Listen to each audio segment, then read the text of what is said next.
जय श्री राधे कृष्ण। श्रीमद् भागवत महापुराण द्वितीय स्कंद द्वितीय अध्याय। जय हो। द्वितीय स्कंद द्वितीय अध्याय हो गया अद्वितीय। भगवान के स्थूल और सूक्ष्म रूपों की धारणा तथा क्रम मुक्ति और सद्य मुक्ति का वर्णन श्रवण से पूर्व आप अपने चैनल किशोरी कृष्ण कृपा को सब्सक्राइब करते हुए बेल आइकन की घंटी अवश्य बजाइए। श्री सुखदेव जी कहते हैं, सृष्टि के प्रारंभ में ब्रह्मा जी ने इसी धारणा के द्वारा प्रसन्न हुए भगवान से वह सृष्टि विषयक स्मृति प्राप्त की थी जो पहले प्रलय काल में विलुप्त हो गई थी।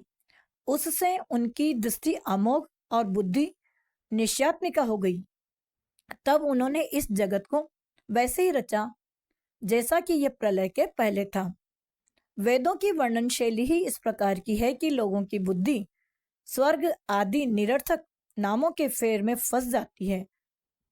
जीव वहां सुख की वासना से स्वप्न सा देखता हुआ भटकने लगता है, किंतु उन मायामय लोकों में कहीं भी उसे सच्चे सुख की प्राप्ति नहीं होती।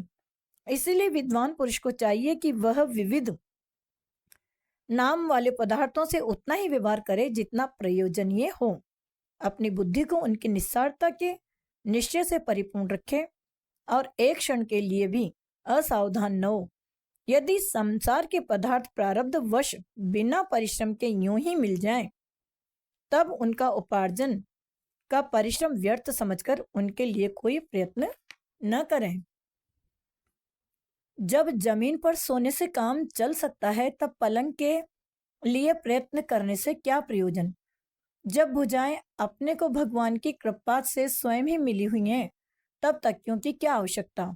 जब अंजलि से काम चल सकता है, तब बहुत से बर्तन क्यों बटोरें।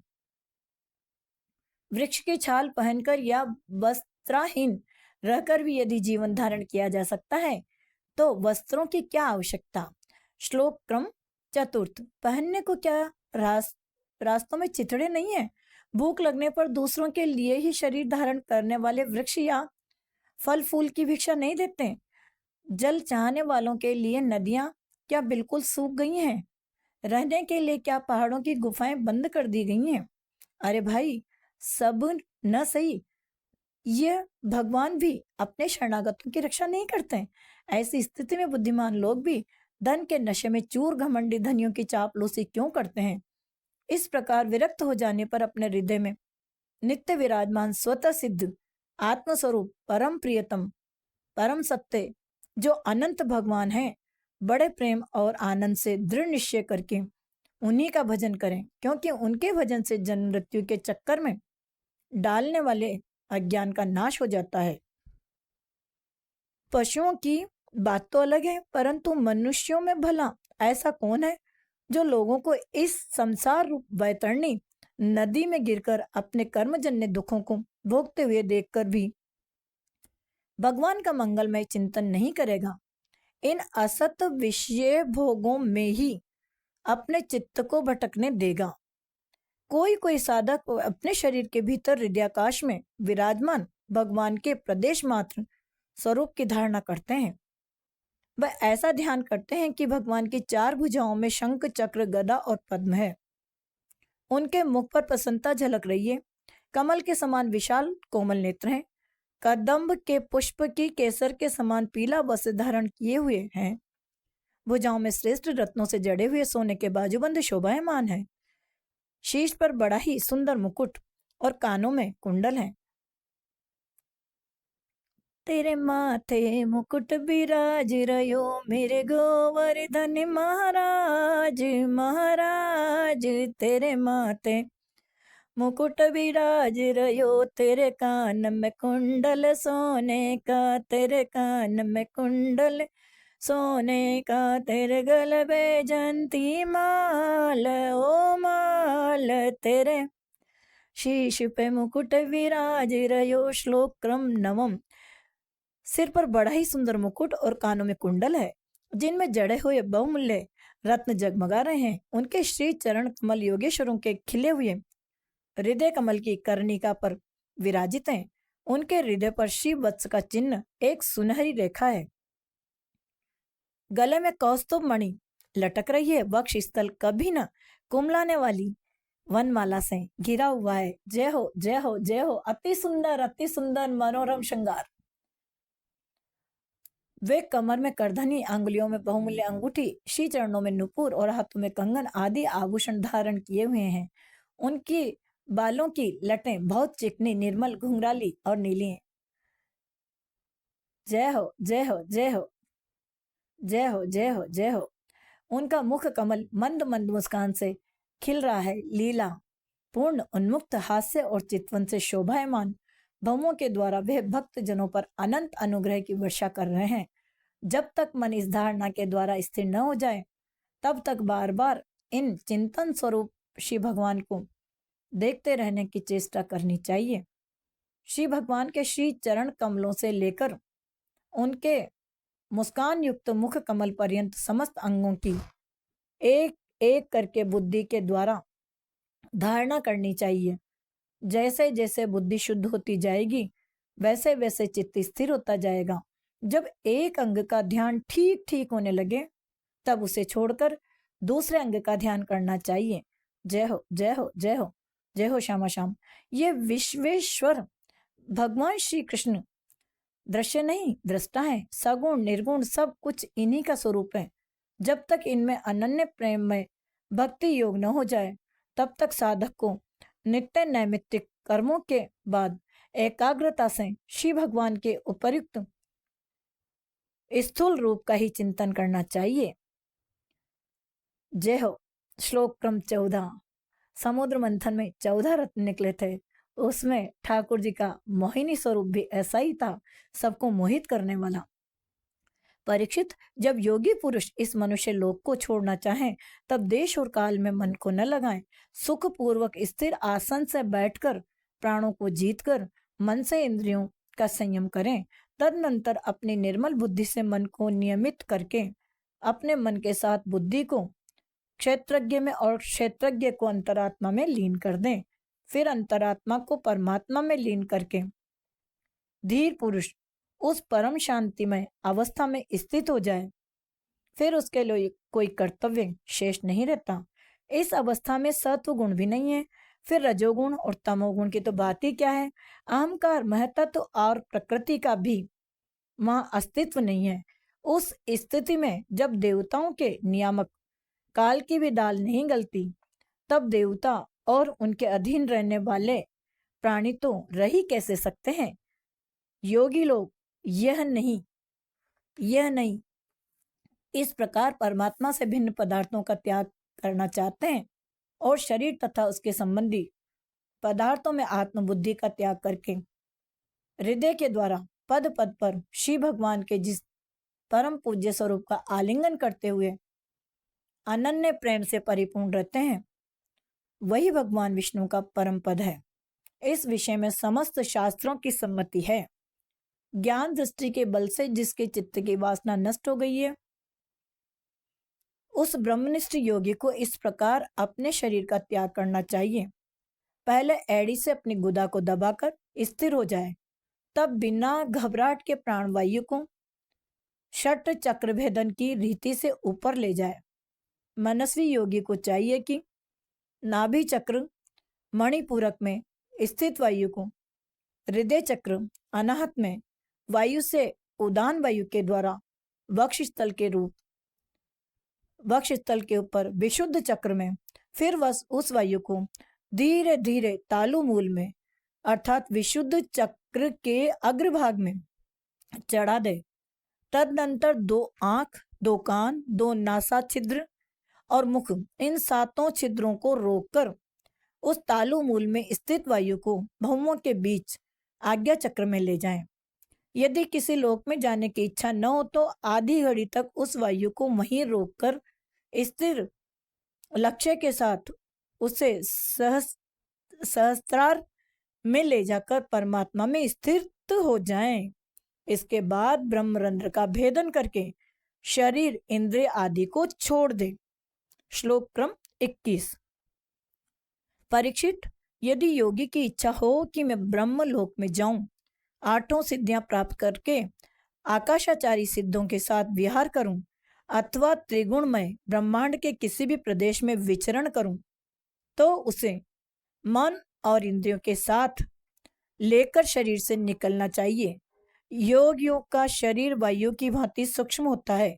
उपासना, तपस्या, योग और ज्ञान का सेवन करने वाले योगियों को त्रिलोकी के बाहर और भीतर सर्वत्र स्वच्छंद रूप से विचरण करने का अधिकार होता है, केवल कर्मों के द्वारा। इस प्रकार बेरोक टोक विचरना नहीं हो सकता। परीक्षित, योगी ज्योतिर्मय मार्ग सुषुम्ना के द्वारा जब ब्रह्मलोक के लिए प्रस्थान करता है तब पहले वह आकाश मार्ग से अग्निलोक में जाता है। वहां उसके बचे खुचे मल भी जल जाते हैं। इसके बाद वह वहां से ऊपर भगवान श्रीहरि के शिशुमार नामक ज्योतिर्मय चक्र पर पहुंचता है। भगवान विष्णु का यह शिशुमार चक्र विश्व ब्रह्मांड का भ्रमण का केंद्र है। उसका अतिक्रमण करके अत्यंत सूक्ष्म एवं निर्मल शरीर से वह अकेला ही महरलोक में जाता है। वह लोक ब्रह्मवेताओं के द्वारा भी वंदित है और उसमें कल्प पर्यंत जीवित रहने वाले देवता विहार करते रहते हैं। फिर जब प्रलय का समय आता है तब नीचे के लोकों को शेष के मुख से निकली हुई आग के द्वारा भस्म होते देख वह ब्रह्मलोक में चला जाता है।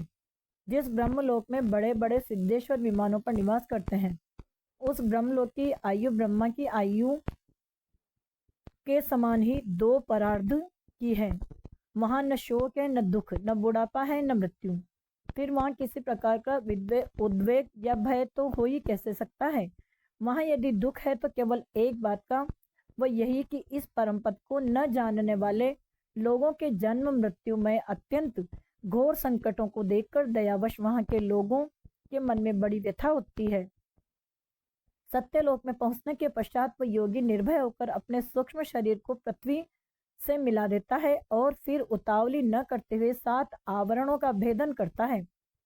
पृथ्वी रूप से जल को और जल रूप से अग्निमय आवरणों को प्राप्त होकर वह ज्योति रूप से वायु रूप आवरण में आ जाता है और वहां से समय पर ब्रह्म की अनंतता का बोध कराने वाले आकाश रूप आवरण को प्राप्त करता है। इस प्रकार स्थूल आवरणों को पार करते समय उसकी इंद्रियां भी अपने सूक्ष्म अधिष्ठान में लीन हो जाती हैं। घ्राणेन्द्रियां गंध तन्मात्रा में, रस तन्मात्रा में, नेत्र रूप तन्मात्रा में, त्वचा स्पर्श तन्मात्रा में, शक्ति श्रोत्र शब्द तन्मात्रा में और कर्मेंद्रियां अपनी अपनी क्रिया शक्ति में मिलकर अपने अपने सूक्ष्म स्वरूप को प्राप्त हो जाती हैं। इस प्रकार योगी पंचभूतों के स्थूल सूक्ष्म आवरणों को पार करके अहंकार में प्रवेश करता है। वहां सूक्ष्म भूतों को तामस अहंकार में, इंद्रियों को राजस अहंकार में तथा मन और इंद्रियों को अधिष्ठाता देवताओं को सात्विक अहंकार में लीन कर देता है। इसके बाद अहंकार के सहित लय रूप गति द्वारा महतत्व में प्रवेश करके अंत में समस्त गुणों के लय स्थान प्रकृति रूप आवरण में जा मिलता है। परीक्षित, महाप्रलय के समय प्रकृति रूप आवरण का भी लय हो जाने पर वह योगी स्वयं आनंद स्वरूप होकर अपने उस निरावरण रूप से आनंद स्वरूप शांत परमात्मा को प्राप्त हो जाता है। जिससे इस भगवतमय गति की प्राप्ति हो जाती है, उसे फिर इस संसार में नहीं आना पड़ता। श्लोक क्रम 31। ईश्वर को नवाइये शीश। परीक्षित, तुमने जो पूछा था उसके उत्तर में मैंने वेदोक्त द्विविध सनातन मार्ग, सद्यो मुक्ति और क्रम मुक्ति का तुमसे वर्णन किया। पहले श्री ब्रह्मा जी ने भगवान श्री वासुदेव की आराधना करके उनसे जब प्रश्न किया था, तब उन्होंने उत्तर में इन्हीं दोनों मार्गों की बात श्री ब्रह्मा जी से कही थी। संसार चक्र में पड़े हुए मनुष्य के लिए जिस साधन के द्वारा उसे भगवान श्री कृष्ण के अनन्य प्रेम में भक्ति प्राप्त हो जाए, उसके अतिरिक्त और कोई भी कल्याणकारी मार्ग नहीं है। भगवान ब्रह्मा ने एकाग्र चित्त से सारे वेदों को 3 बार अनुशीलन करके अपनी बुद्धि से यही निश्चय किया कि उससे सर्वात्मा भगवान श्री कृष्ण के प्रति अनन्य प्रेम प्राप्त हो, वही सर्वश्रेष्ठ धर्म है। समस्त चर अचर प्राणियों में उनके आत्मा रूप से भगवान श्री कृष्ण ही लक्षित होते हैं। क्योंकि ये बुद्धि आदि दृश्य पदार्थ उनका अनुमान कराने वाले लक्षण हैं। वे इन सब के साक्षी एकमात्र दृष्टा हैं। परीक्षित, इसलिए मनुष्यों को चाहिए कि सब समय और सभी स्थितियों में अपनी संपूर्ण शक्ति भगवान श्री हरि का ही श्रवण, कीर्तन और स्मरण करें। राजन, संत पुरुष आत्मस्वरूप भगवान की कथा का मधुर अमृत बांटते ही रहते हैं। जो अपने कान के दोनों में भर भर कर उनका पान करते हैं, उनके हृदय से विषयों का विषैला प्रभाव जाता रहता है, वह शुद्ध हो जाता है और वे भगवान श्री कृष्ण के श्री चरण कमलों की सन्निधि प्राप्त कर लेते हैं। जय हो श्यामा श्याम। इति श्रीमद् भागवते महापुराणे पारमहंस संहितायां द्वितीय स्कंदे पुरुष समस्थान वर्णनम पुरुष समस्थान वर्णनम नाम द्वितीय अध्याय संपूर्णम। श्री राधे कृष्णाय अर्पणमस्तु।